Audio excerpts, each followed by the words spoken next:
여보세요? 박희준입니다.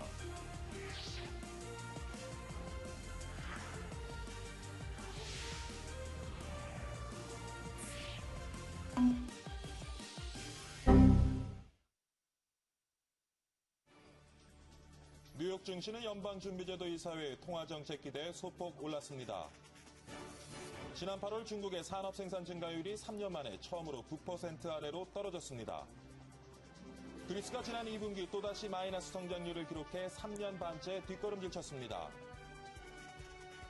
정부가 오늘 추가 경기 부양책을 확정해 2조 원가량을 투입할 예정입니다. 우리나라의 국내 총생산 대비 국가부채 비율이 OECD 회원국 가운데 최저 수준인 것으로 나타났습니다.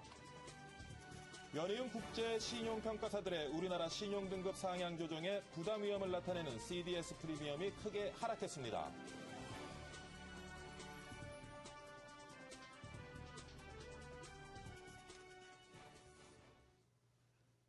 네, 시청자 여러분 안녕하십니까? 9월 10일 월요일 박희준의 여보세요. 2부 시작하도록 하겠습니다. 앞서 예고해드린 대로 2부에서 준비한 내용은요. 부동산으로 돈 버는 시대 끝인가 아닌가에 대한 내용으로 전문가들과 함께 얘기 나눠보려고 합니다.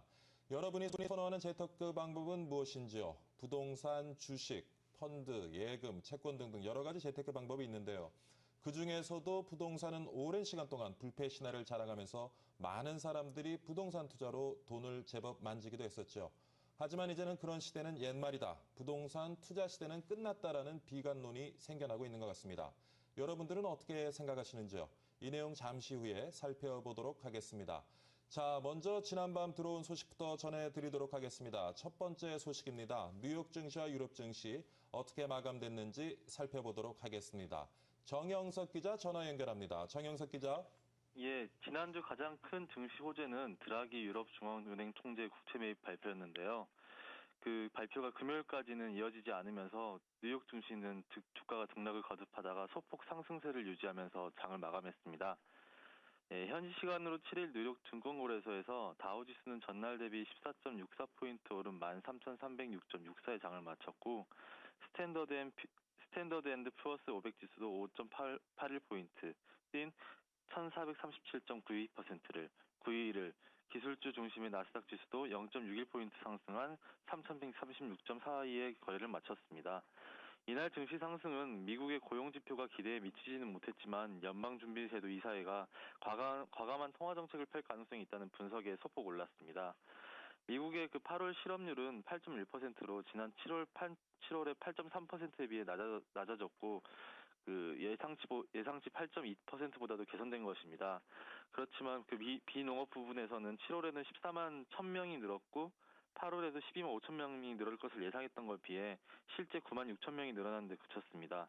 이처럼 고용지표가 저조함에 따라서 연방준비제도 의사회가 3차 양적 완화 조치를 취할 가능성이 더 커졌다는 평가입니다. 유럽 증시는 뉴욕 증시와 달리 지난주 목요일에 그런 드라기 총재 국채 매입 발표 상승세가 이어졌었는데요. 영국 푸시백 지수는 전일 대비 0.3% 오른 5,794.8로 거래를 마쳤고 독일 닥스 30 지수도 0.66% 상승해 7,214.50을 기록했습니다. 프랑스 갸크 40 역시 0.26% 오른 3,519.05에 거래됐습니다. 이 밖에 스페인의 마드리드 증시도 0.26% 올랐고 이탈리아의 밀라노 증시도 2.09%, 그리스 증시도 2.14% 올랐습니다. 국채 매입 계획을 발표하면서 투자 심리가 회복된 것이 상승의 큰 요인이었습니다.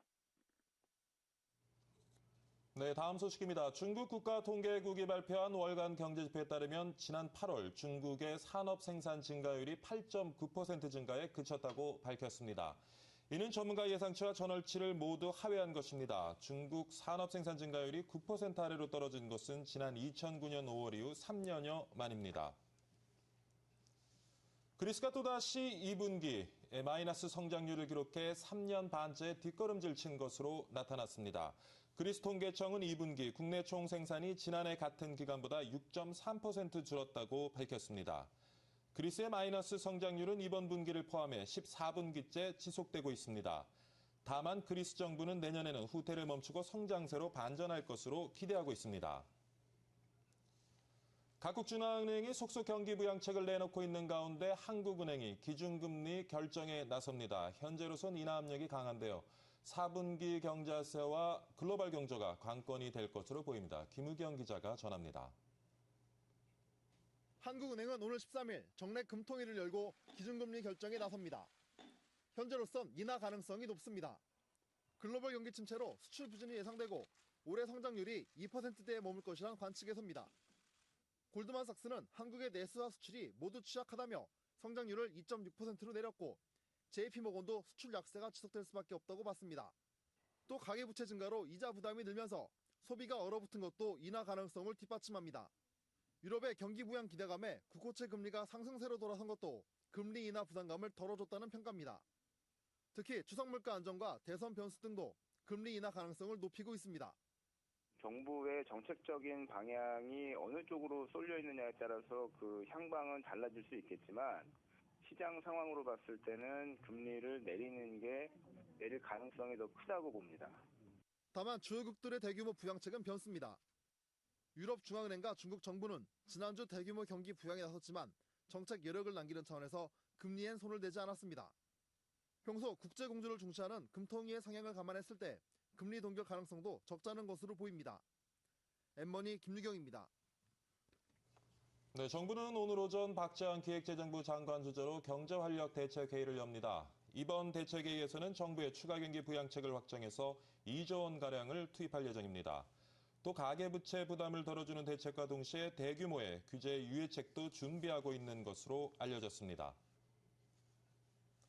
우리나라의 국내 총생산 대비 국가부채 비율이 경제협력개발기구 즉 OECD 34개 회원국 중 30위인 것으로 나타났습니다. 반면 일본은 압도적인 1위를 기록했습니다. 미국 중앙정보국가 월드팩트북과 OECD에 따르면 한국의 국가부채는 총생산액의 33.6%로 지난해보다 1%포인트 낮아졌습니다. 국가부도 위험을 보여주는 국채 CDS 프리미엄도 최근 1년 사이 최저치를 기록하며 중국보다 낮아졌습니다. 지난 7일 국제금융시장에서 한국의 5년 만기 국채에 대한 신용부도 스와프, 즉 CDS 프리미엄은 전날보다 7.1 베이시스 포인트 떨어진 84.2 베이시스 포인트를 기록해 최근 1년 새 최저치를 기록했습니다.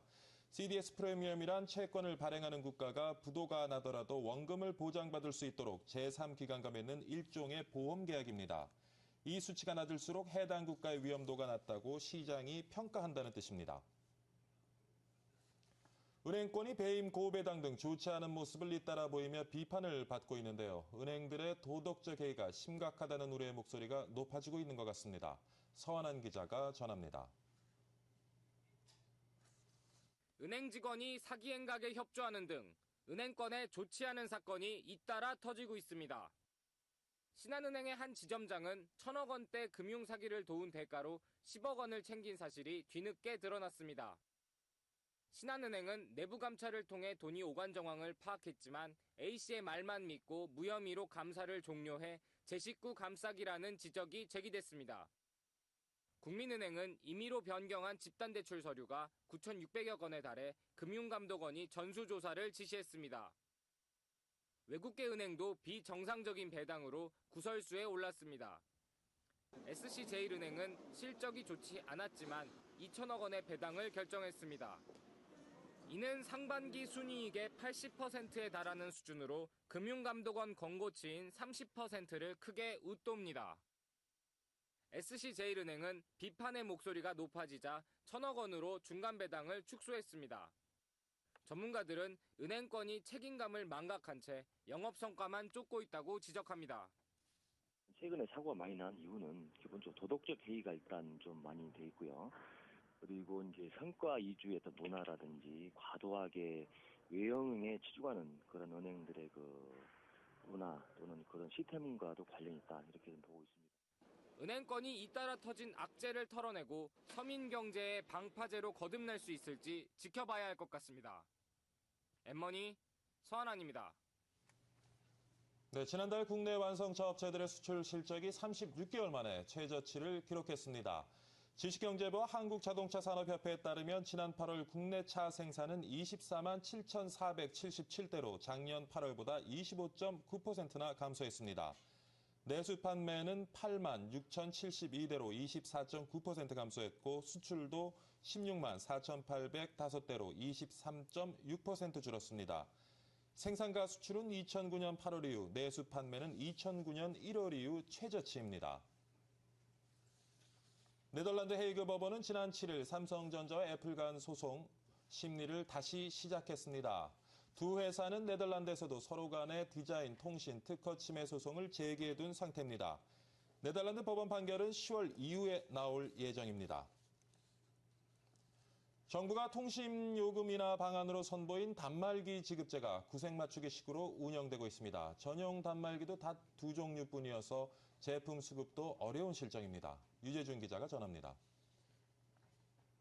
지난 5월 정부가 내놓은 단말기 자급제가 유명무실한 제도로 전락하고 있다는 지적이 잇따르고 있습니다. 단말기 자급제는 이용자가 이동통신사 대리점과 제조사 유통점 등 다양한 유통망을 통해 휴대폰을 구입한 후 원하는 통신사의 서비스에 가입할 수 있는 제도입니다. 하지만 지금까지 시중에 판매되고 있는 단말기 자급제 전용폰은 삼성전자와 LG전자에서 내놓은 단 2종의 스마트폰뿐입니다. 문제는 그 단말기들이 재고가 없는 상황인데다 인기 기종도 아니어서 수급이 이루어지지 않고 있습니다. 서울 지역 10개의 제조사 유통점을 확인한 결과 단말기를 보유하고 있는 곳은 단 한 곳도 없었습니다. 지금 작업제폰이 재고가 없네요. 글쎄요. 아직 저희가 정확히 언제라고 좀 말씀드리기 좀 어려워요, 고객님. 아니, 처음에만 입고되고 그 뒤로는 입고가 안 됐어요, 지금까지. 펜텍은 자급제 시장이 활성화되지 않았다고 보고 전용 단말기 출시 계획도 없습니다. 정부가 통신요금 인하 방안으로 선보인 제도인 만큼 활성화를 위한 후속 대책 마련이 시급한 실정입니다. 엠머니 유재준입니다.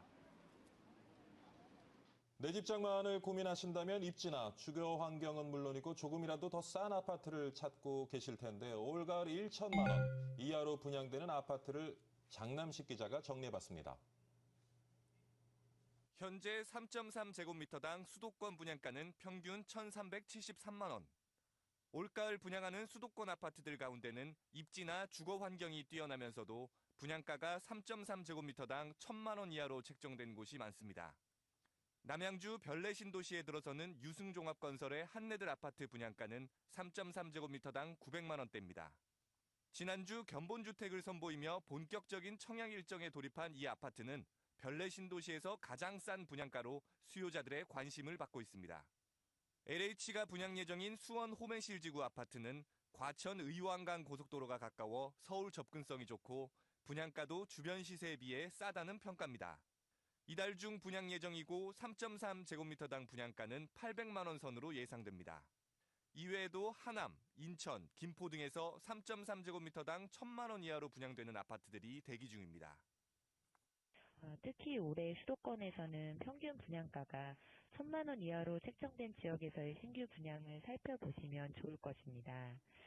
또한 향후 분양 시장에서는 저렴한 분양가를 갖춘 단지가 속속 등장할 것으로 보입니다.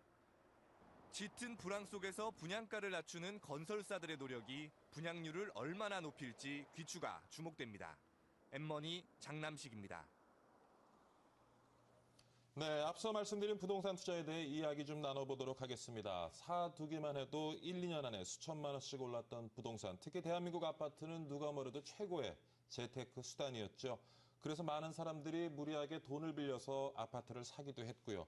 물론 이제 집값이 뛰면서 달콤함을 맛보신 분들도 많이 계셨을 겁니다. 하지만 이것도 이제 옛말이 됐고 부동산으로 돈 버는 시대 이제는 끝났다라는 주장도 요즘 최근 심심치 않게 들려오고 있는 것 같습니다. 여러분 이 문제에 대해서 과연 어떻게 생각하고 계시는지요?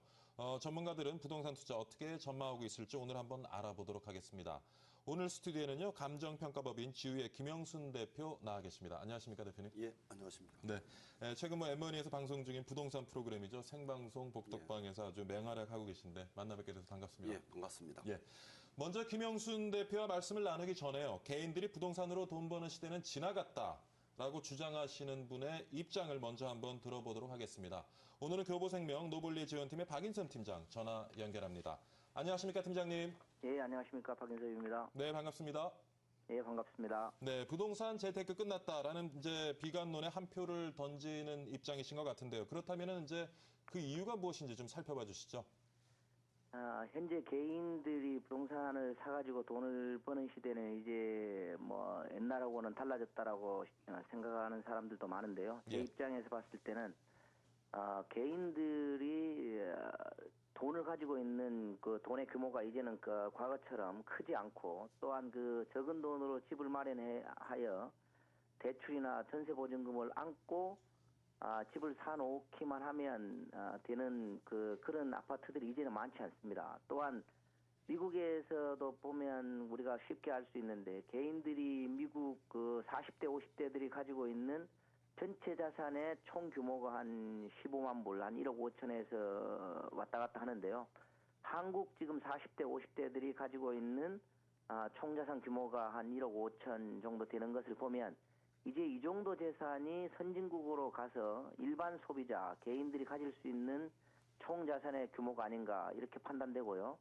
그 다음에 최근에 뉴스에 나온 걸로 보면 근로소득자들의 상위 1%가 가질 수 있는 최고 소득이 한 2억 8천 정도 나왔는데 그 정도면 월 한 1,500만 원 정도 가져가는 소득 규모인데 그 월 1,500만 원 가지고 저축을 해서 소비를 다 하고 500만 원씩을 저축을 해도 10년이면 5억 정도밖에 모여지지 않는 이 현재 상황에서 10억씩 하는 강남의 뭐 아파트를 개인들이 사가지고 그 네. 후에 소비자들을 더 많은 소비자들을 기대하기가 어려운 상황입니다. 예, 팀장님 좀 궁금한 것이요. 예. 사실은 이제 개인 총 자산 규모나 소득 규모를 가지고 이제 앞으로 부동산 투자는 이제 쉽지 않을 것이다 말씀을 하셨는데 과거와 비교해 봤을 때 뭐 개인 총 자산 규모나 그다음에 소득 수준이 크게 떨어진 것도 아닌데 그것을 근거로 해서 앞으로 부동산 투자가 힘들 것이다라고 말씀하시는 이유는 무엇인지요?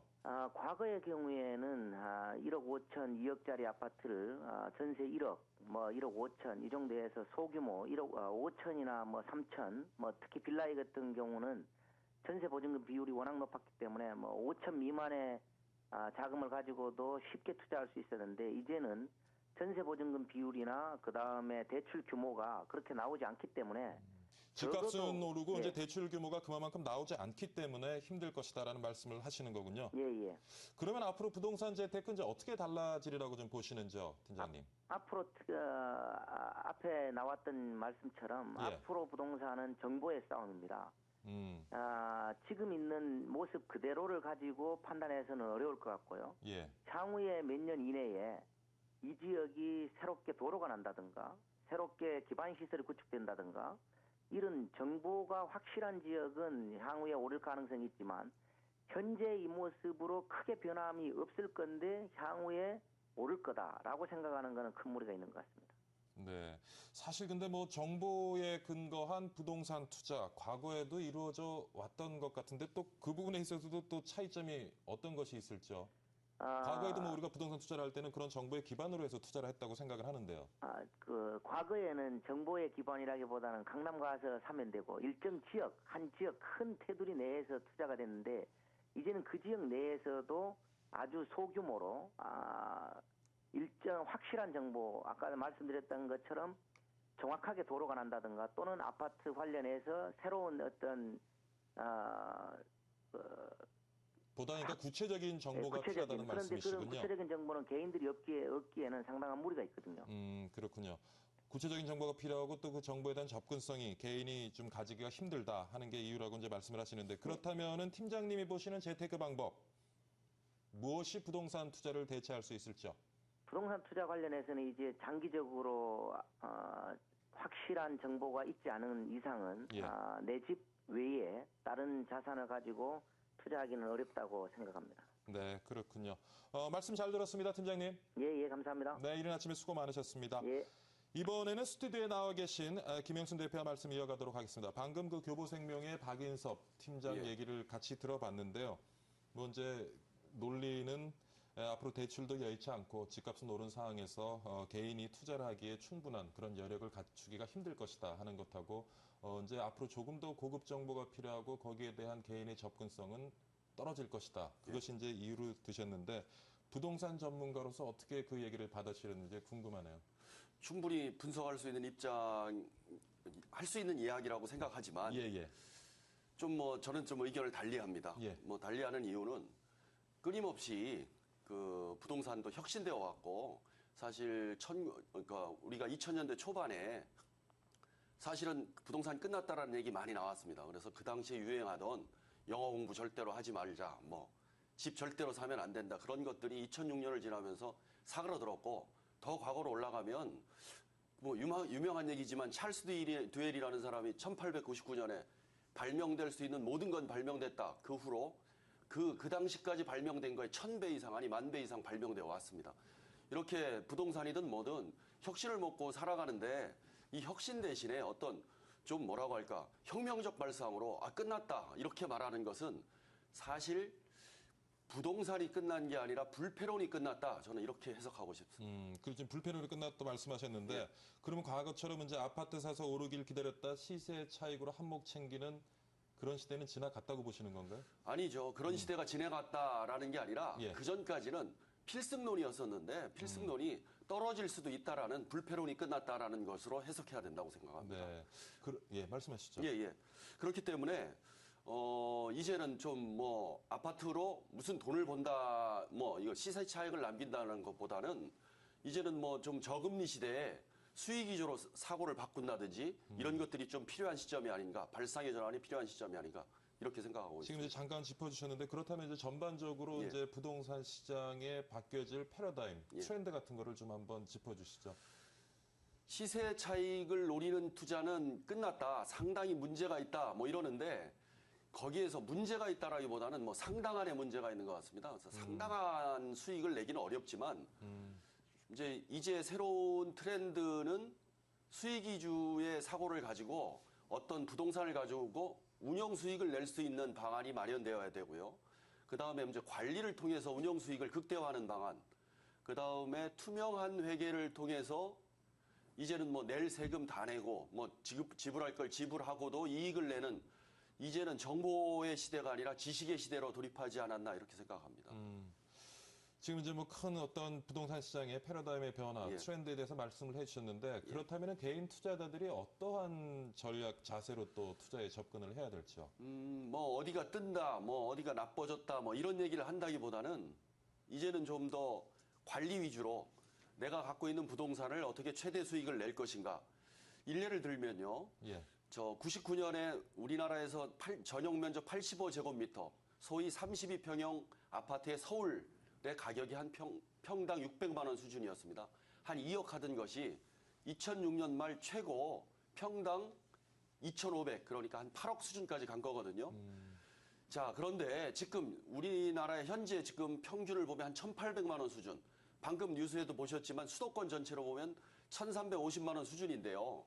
이 1,350만 원, 그러니까 지금 1,800만 원, 서울만 보면 1,800만 원 수준이 한 5억 7천입니다. 그런데 보통 전망하기를 최고가 대비 60%가 넘어가면, 밑으로 하향되면 이제 원가를 압박한다. 그러니까 원가 미만이다. 그럼 공급자가 없어가지고 사실상 공급자가 없어지게 되면 중장기적으로 가격은 오르게 돼 있습니다. 그래서 네. 이제 마지노선을 1,500만 원 수준으로 보고 있는데, 이 1,500만 원 수준은 저 회의론자들도 예측하고 있는 수준입니다. 즉 뭐냐면 1,500만 원이면 4억 8천만 원 수준이거든요. 32평형 기준으로 해서. 그래서 이제 그런 근거로 최근에 어떤 전망치에 지금보다 15% 정도 더 떨어져야 된다, 그렇게 얘기하고 있지만, 이거는 회의론자들의 얘기고, 회의론자조차도 15%까지다라고 얘기하는 마당에 저점하기는 사실 누구도 장담하기 어려운 실정입니다. 그래서 지금 어떻게 저점이냐 아니냐를 전망하기는 미세한 수준이기 때문에 어렵지만, 수익 위주, 다음에 내가 살 아파트, 그 다음에 관리 가능한 아파트라면은 한 번 정도는 진입을 시도해 볼 만하지 않나, 이렇게 생각하고 있습니다. 지금이 그 진입 시기라고. 그러니까 그것은 미세한 거군요. 차이기 때문에 예. 사실 반등 시기가 뭐 오지 않을까, 뭐 이렇게 예. 생각하고 있습니다. 예. 일반적으로 이제 부동산 경기도 이제 사이클이 있다. 예. 뭐 보통 이제 10년에서 15년 주기로 이렇게 움직인다라고 얘기들 많이 하시는데, 보통 우리가 부동산 경기 이론적으로 얘기할 때 뭐 회복기, 상향기, 안정기, 하향기 뭐 이렇게 4단계로 예, 구분을 예. 하지 않습니까? 지금은 어느 단계에 있다고 보시는지요? 사실 단계가 좀 무의미해졌다고 생각합니다. 옛날에는 그게 이론적으로 좀 거시경제적으로 보면, 예를 들면 뭐 진폭이 크고 다음에 변동폭이 넓다, 뭐 이런 걸로 부동산 시장을 설명하기도 했는데, 사실 금융의 역할이 커지면서 진폭이나 이런 것들이 굉장히 빨라졌다. 그래서 다른 경기와 거의 뭐 동일해졌기 때문에 저는 뭐 거의 같이 가지 않나, 단지 공급의 수급상 정지할 수 있는 시점에 정지가 잘 안 되고 다음에 공급할 수 있는 시점에 공급이 잘 안 된다는 그 차이 외에는 남아있는 것이 없지 않나 이렇게 생각하고 있습니다. 그러니까 지금 이제 부동산 시장의 공급과 수요 얘기를 하셨는데 예. 결국에는 이제 전반적으로 경기가 좀 진작되면은 좋아질 수 있다. 좋아질 수 이렇게 있다는 생각하고 말씀을 있습니다. 하시는 예, 거죠. 예, 예. 자, 우리가 지금 그 얘기를 나눠보고 있는데 아까 전화 연결했던 그 박 팀장님을 다시 전화 연결을 했습니다. 예, 예. 지금 아까 뭐 이제 부동산 투자 더 이상 힘들다는 말씀을 하셨고, 그다음에 우리도 대표님께서 그렇지만은 경기가 살아나면 부동산 시장 다시 살아날 것이고 여전히 매력적인 투자처라는 말씀을 하셔서요. 그 내용을 조금 한번 반박해 주실 수 있을지. 팀장님 전화 연결됐지요? 예, 예. 네, 어떻게 보시는지요? 앞에서 말씀하신 대로 부동산이 뭐 완전히 끝났다 이런 얘기는 조금 어려울 것 같고요. 예, 근데 대표적으로 이제 투자 수익률을 낮추라고 말씀하셨는데 예. 지금까지 부동산 투자 수익률은 뭐 연 20%, 30% 뭐 한 뭐 2, 3년 지나면 더블 이런 시대인데 그거는 확실히 끝난 것 같고요. 예. 지금 말씀하신 것처럼 서울 시내의 부동산 분양가가 평당 한 1,500만 원 정도, 그래서 한 30평대가 한 5억. 실질적으로 개인이 5억을 갖기 위해서 과거에도 그랬다시피 5억을 일반적인 소비자가 갖는 거는 사실상 거의 불가능한 경제 상황이고 앞으로도 아마 그럴 겁니다. 예, 그러면 부동산이 뜨기 위해서 누가 움직여줘야 되냐 그러면 기본적으로 돈을 갖고 있는 사람들이 투자의 대상으로 집을 생각해 줘야 되는데 예. 은행의 저금리 시대에서 은행의 수익률 정도를 생각하면서 부자들, 특히나 고액 자산가들이 지금까지 제가 많은 상담을 해본 바 집에 투자한다는 것은 거의 어렵습니다. 그래서 앞으로 고액 자산가들이 집에 대한 투자 대상을 생각하는 시기가 오기 전까지는 집은 움직이기 어려울 것 같고요. 예. 그 다음 두 번째로 개인들이 이제 지금 일반 이제 중산층들이 가지고 있는 금융자산으로 지금 현재의 집에 살고 있는 대출을 갚는 데에 연연하지. 예, 예. 그 대출을 가지고 새로운 알겠습니다, 투자처를 팀장님. 발견하기는 거의 어려울 것 같아서 예. 앞으로 집값이 더 오르기는 어려울 것 같습니다. 예. 김 대표님은 어떻게 생각하시는지요? 뭐 5억에 대해서 상당히 뭐 많은 금액이다 적은 금액이다 이렇게 말할 수 있지만 그건 주관적이고 사실 우리나라 1인당 국민소득이 2만 불이면 4인 가족 기준으로 하면은 8만 불 아닙니까? 8만 예, 예. 불이면은 한 연간 소득이 9,600만 원 정도 되는데요. 9,600만 원은 모든 뭐 전반적인 회의론자든 아니면은 회의론자가 아니든 간에 5년치 연봉을 모으면 집을 살 수 있는 게 바람직하다고 하는데 그 금액 9,600만 원 곱하기 5 하면은 그것이 5억입니다. 예. 그래서 그 5억에 대해서 불가능하다라는 수치로 인식할 수도 있겠지만 저는 뭐 통계에 1만 불, 2만 불 시대에 걸맞게 5억 정도를 5년치 연봉으로 환산했을 때 그리 큰 돈이 아니지 않느냐 이렇게 저는 보고 있습니다. 지금 뭐 박 팀장님과 김 대표님의 의견이 팽배한데요. 그렇다면 김 대표님이 보시는 앞으로 부동산 시장의 향후의 중요한 변수는 무엇이라고 보시는지요? 뭐니 해도 뭐 금융 변수가 제일 크다고 생각합니다. 뭐 금융이 이제 다각도로 저는 금융이 이제 저금리 시대를 견디다 못해서 여기에서 안정화될 때 부동산으로 넘어가지 않을까 이렇게 생각하고 있습니다. 네, 박 팀장님은 앞으로 부동산 시장에서 가장 큰 변수 뭐라고 보시는지요? 앞으로 아까 말씀하셨던 것처럼 부동산 시장에서 가장 큰 변수는 고액 자산가들, 특히 돈이 있는 사람들이 부동산을 투자 대상으로 언제쯤 다시 마인드를 고쳐 잡느냐. 이게 가장 중요한 변수일 것 같습니다. 네, 박 팀장님 오늘 말씀 잘 들었습니다. 다시 전화 연결 정말 감사드리고요. 또 다음에 뵙도록 하겠습니다. 예, 감사합니다. 네. 그렇다면 마지막으로요. 저 김 대표님 정리를 하나 해주시죠. 지금 좀 전에 이제 변수도 짚어주고 하셨는데 앞으로 그럼 향후에 우리 투자자들 어떤 식으로 접근을 해야 될지. 이제는 뭐 어떤 정보에 왔다 갔다 우왕좌왕하다기보다는 금융이 과연 얼마나 내 집 마련에 도움을 줄 수 있느냐 이런 거에 좀 초점을 맞추시고요. 또 하나는 좀 중장기적으로는 컬처가 굉장히 중요하다고 생각합니다. 우리나라도 이제는 끝났다 자꾸 하지 마시고 예를 들면 다문화 가정이나 해외에서 유입되는 인력들이 자본이 축적되는 시기가 분명히 도래하리라고 봅니다. 그래서 저는 뭐 작게는 한 5년, 길게는 한 10년 안에 축적되면 다시 어떤 필터링이 있어서 다시 주거 상승, 다음에 투자 시대가 다시 오고 그냥 그 부동산이 뭐 그냥 그 이대로 마무리되는 시대는 절대 아니다. 이렇게 다시 한번 말씀드리고 싶습니다. 네, 잘 알았습니다. 오늘 김영순 감정평가법인의 지유 대표 모시고요. 부동산 투자 시대 앞으로 지속될 것인가 아니면 여기서 멈출 것인가 한번 살펴봤습니다. 오늘 이른 아침에 출연해 주셔서 감사합니다. 예, 대표님. 감사합니다.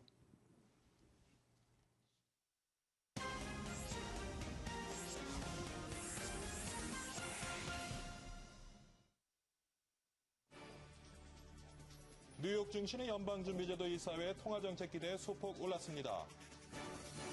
지난 8월 중국의 산업생산 증가율이 3년 만에 처음으로 9% 아래로 떨어졌습니다. 우리나라의 국내 총생산 대비 국가부채 비율이 경제협력개발기구 즉 OECD 회원국 가운데 최저 수준인 것으로 나타났습니다. 한국은행은 오는 13일 정례 금융통화위원회를 열고 기준금리 결정에 나섭니다. 일단 현재로선 인하 가능성이 높습니다. 정부가 오늘 추가 경기 부양책을 확정해 2조 원가량을 투입할 예정입니다. 지난달 국내 완성차 업체들의 수출 실적이 36개월 만에 최저치를 기록했습니다.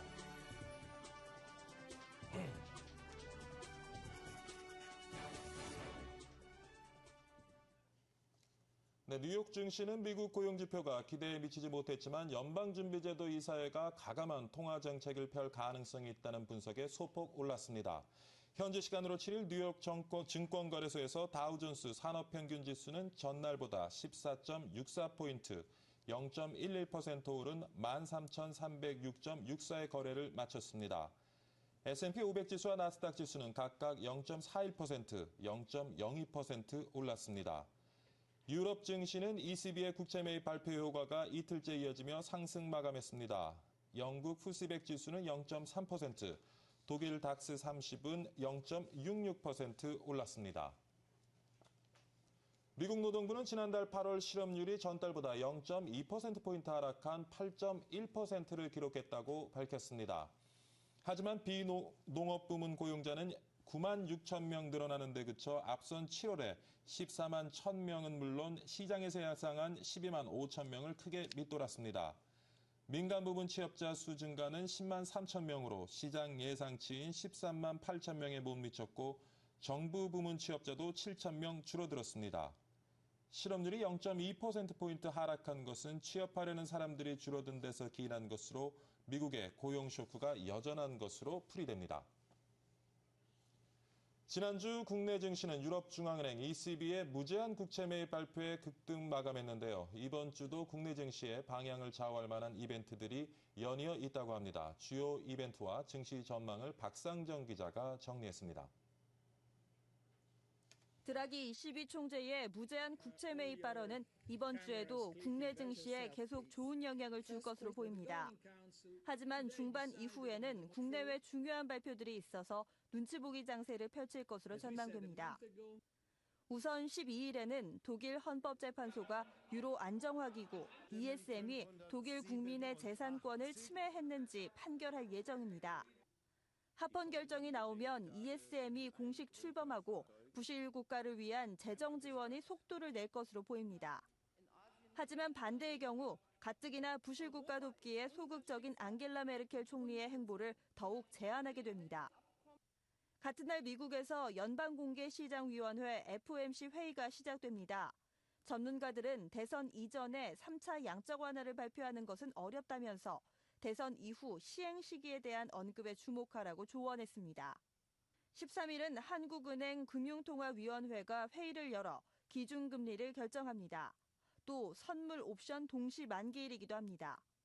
유럽의 금리 동결로 국내에서도 동결되는 것이 아니냐는 전망과 경기 활성화를 위해 또 내릴 것이라는 예상이 엇갈리고 있습니다.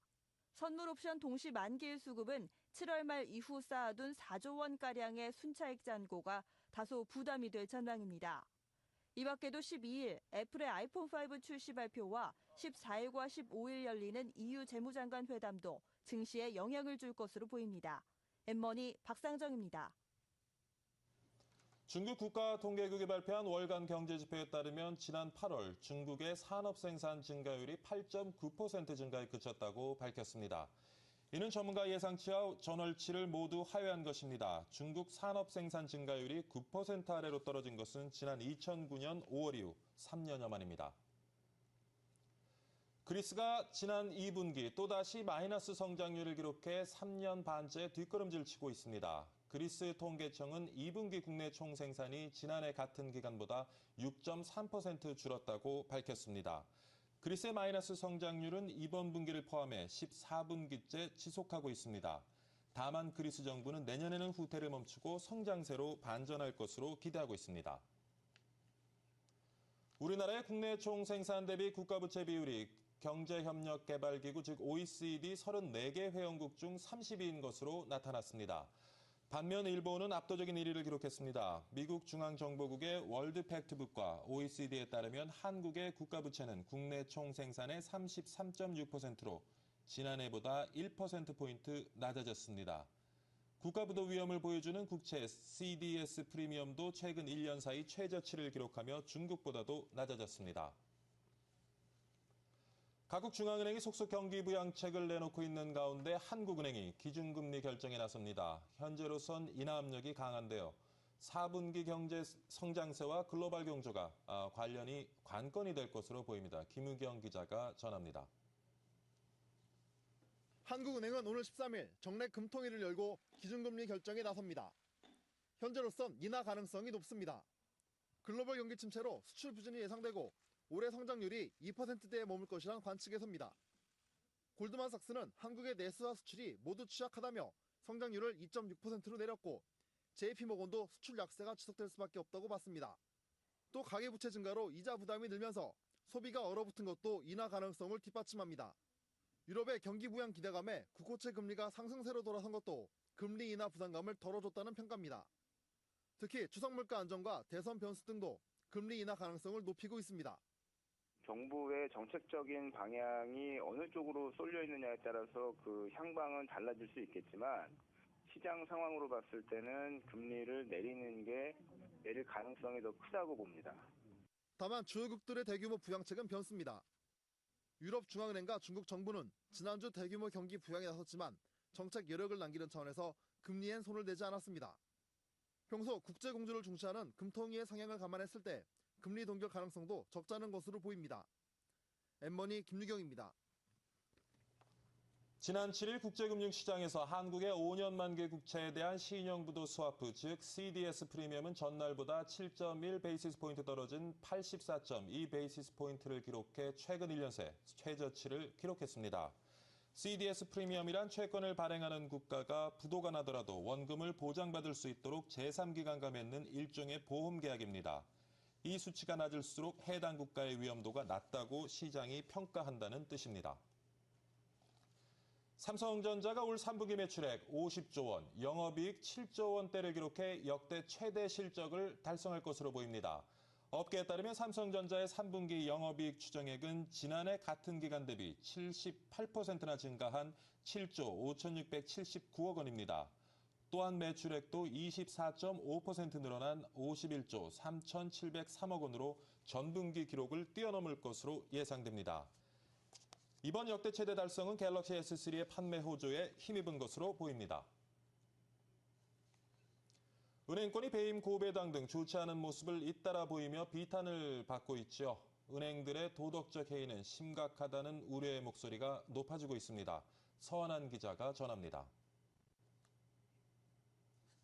은행 직원이 사기 행각에 협조하는 등 은행권에 좋지 않은 사건이 잇따라 터지고 있습니다.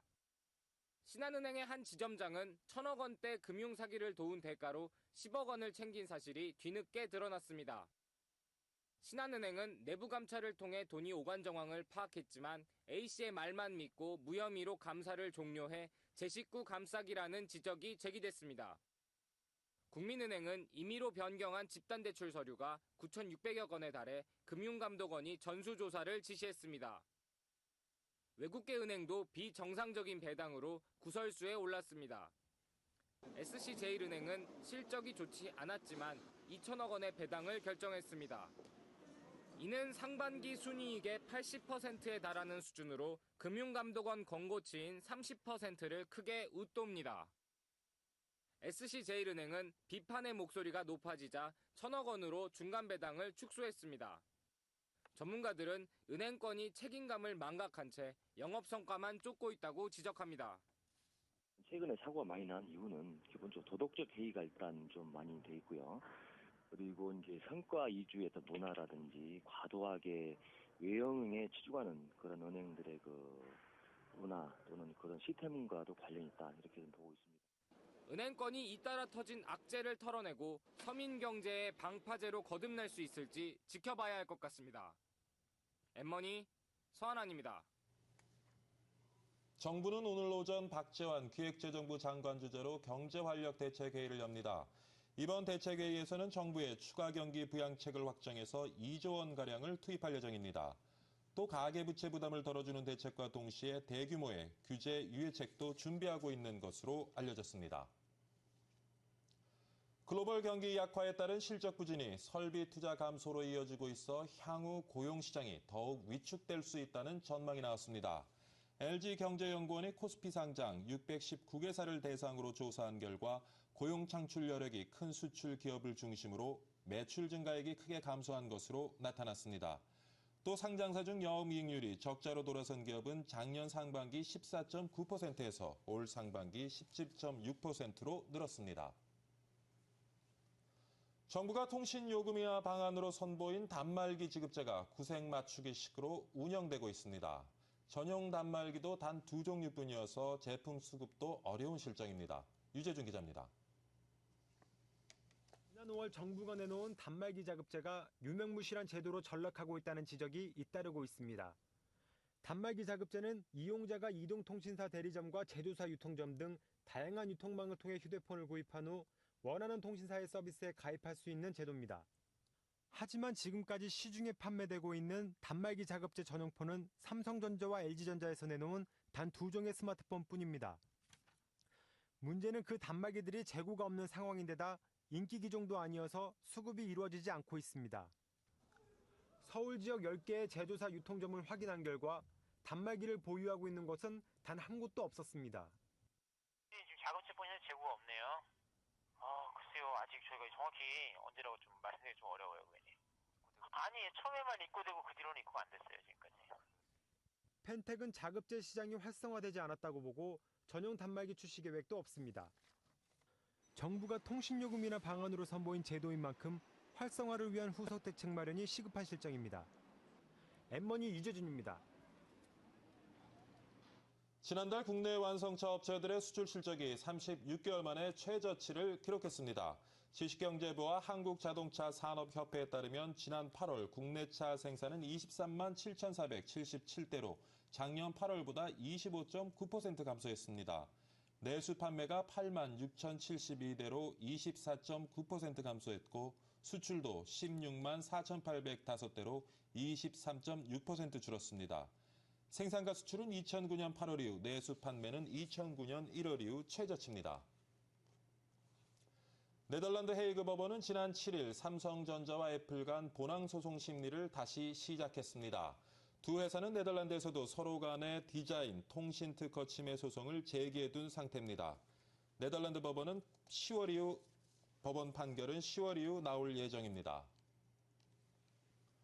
삼성전자가 가격 문제 때문에 애플의 아이폰 5 첫 물량의 메모리 칩을 공급하지 않게 됐다고 블룸버그 통신이 보도했습니다. 보도에 따르면 내주에 공급되기 시작할 것으로 보이는 초도 물량에서 삼성전자의 디스플레이도 제외됐습니다. 다만 아이폰과 아이패드 전원을 담당하는 마이크로칩 프로세서의 공급은 계속된다고 덧붙였습니다. 내 집 장만을 고민한다면 입지나 주거 환경은 물론 조금이라도 더 싼 아파트를 찾고 계실 텐데요.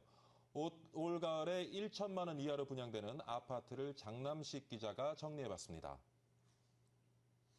현재 3.3제곱미터당 수도권 분양가는 평균 1,373만 원. 올가을 분양하는 수도권 아파트들 가운데는 입지나 주거 환경이 뛰어나면서도 분양가가 3.3제곱미터당 1,000만 원 이하로 책정된 곳이 많습니다. 남양주 별내신도시에 들어서는 유승종합건설의 한내들 아파트 분양가는 3.3제곱미터당 900만 원대입니다. 지난주 견본주택을 선보이며 본격적인 청약 일정에 돌입한 이 아파트는 별내신도시에서 가장 싼 분양가로 수요자들의 관심을 받고 있습니다. LH가 분양 예정인 수원 호메실지구 아파트는 과천 의왕강 고속도로가 가까워 서울 접근성이 좋고 분양가도 주변 시세에 비해 싸다는 평가입니다. 이달 중 분양 예정이고 3.3제곱미터당 분양가는 800만 원 선으로 예상됩니다. 이외에도 하남, 인천, 김포 등에서 3.3제곱미터당 1,000만 원 이하로 분양되는 아파트들이 대기 중입니다.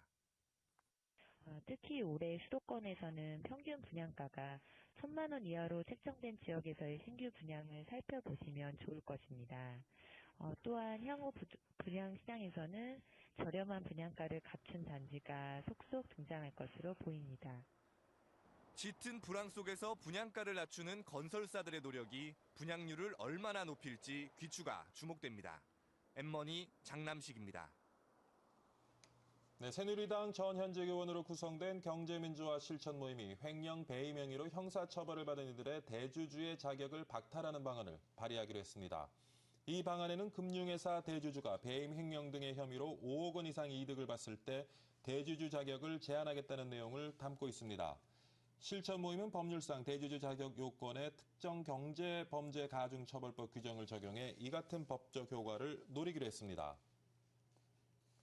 솔로몬 저축은행의 자산과 부채를 인수받은 우리금융저축은행은 오늘부터 영업을 개시한다고 밝혔습니다.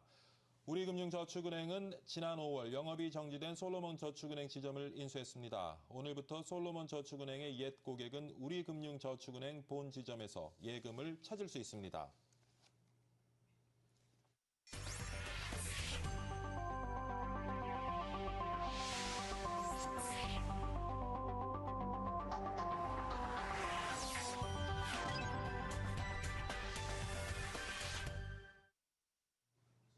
네, 박희준의 여보세요. 1, 2부 모두 마치도록 하겠습니다. 아침, 저녁으로 가을을 성큼 느끼게 하는 날씨죠. 주말에 보니까 벌써 코스모스가 여기저기 피어 있더라고요. 이제 정말 가을이구나 하는 실감이 나는 것 같습니다. 월요일 아침 바쁜 출근길, 바쁜 발걸음 속에서도 곳곳에서 묻어나는 가을 정치 한번 만끽해 보시죠.